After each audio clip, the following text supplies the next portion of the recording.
பொதுவாக ஜனநாயகம் என்பது ஒரு கட்சியில் ஒரு விளக்கம் கேட்டிருக்க வேண்டும். அந்த விளக்கம் கேட்காமலேயே கழகம் ஒன்றிணைய வேண்டும் என்று சொன்னதற்காக இவ்வளவு பெரிய கொடுஞ்சேலை தண்டனையை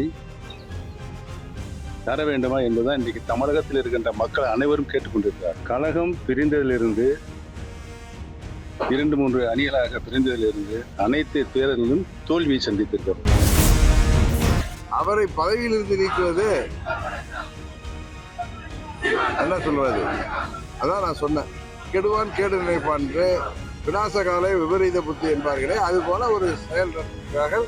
அது அவருக்கு பின்னடைவல்ல, அதை செய்தவர்களுக்கு தான் பின்னடைவு என்பதை காலம் உணர்த்தும். பழனிசாமியை எதிர்த்து கட்சி ஆரம்பிச்சுட்டு பழனிசாமியை முதலமைச்சராக ஏற்றுக்கிட்டாங்க, எப்படி போக முடியும்? திரு நயினார் நாகேந்திரன் எங்களுடன் பயணித்தவர் தான், அம்மாவுடைய தொண்டர் தான், அதிலெல்லாம் எங்கள் நண்பர் தான். ஆனால் திரு பன்னீர்செல்வம் விஷயத்தில் அவர் பேசியதும், அமித்ஷா சொல்லியதற்கு இவர் புது அர்த்தங்கள் வைத்து பேசியதும், அவர் எடுக்கிறது தான் முடிவுலாம் சொன்னதுக்கு அப்புறம் அங்கே இருப்பது எப்படி சரி வரும்னு எங்கள் தொண்டர்களும் நிர்வாகிகளும் என்னை போகிற இடங்கள் எல்லாம் என்னை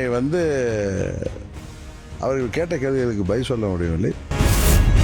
அதெல்லாம் அது எதனால அப்படி சொல்கிறாங்கன்னு தெரியல. ஒருவேளை அவர் சொல்லி இவங்க சொல்கிறாங்களா, இவங்க சொல்லி அவங்க சொல்கிறாங்களா எனக்கு தெரியல.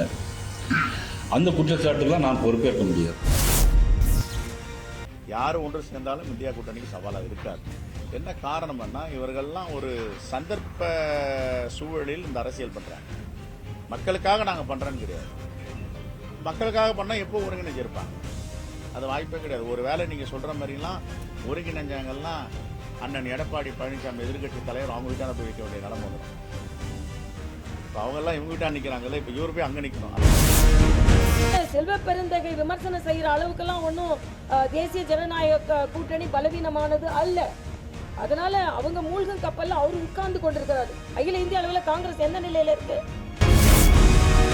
அது ஒரு கட்சி பிரச்சனை. எங்க ஐயா செங்கோட்டையனை நீக்கிறதோ, நாளைக்கு சேர்க்கிறதோ, அவங்க ஒரு கூட்டணியில யார் இருக்கணும் இருக்க வேணாம்னு முடிவெடுக்கிறதோ அந்த கட்சியினுடைய தலைமை பிரச்சனை. அதை போய் நம்ம ஒரு கருத்து சொல்றது நாகரிகமற்றது.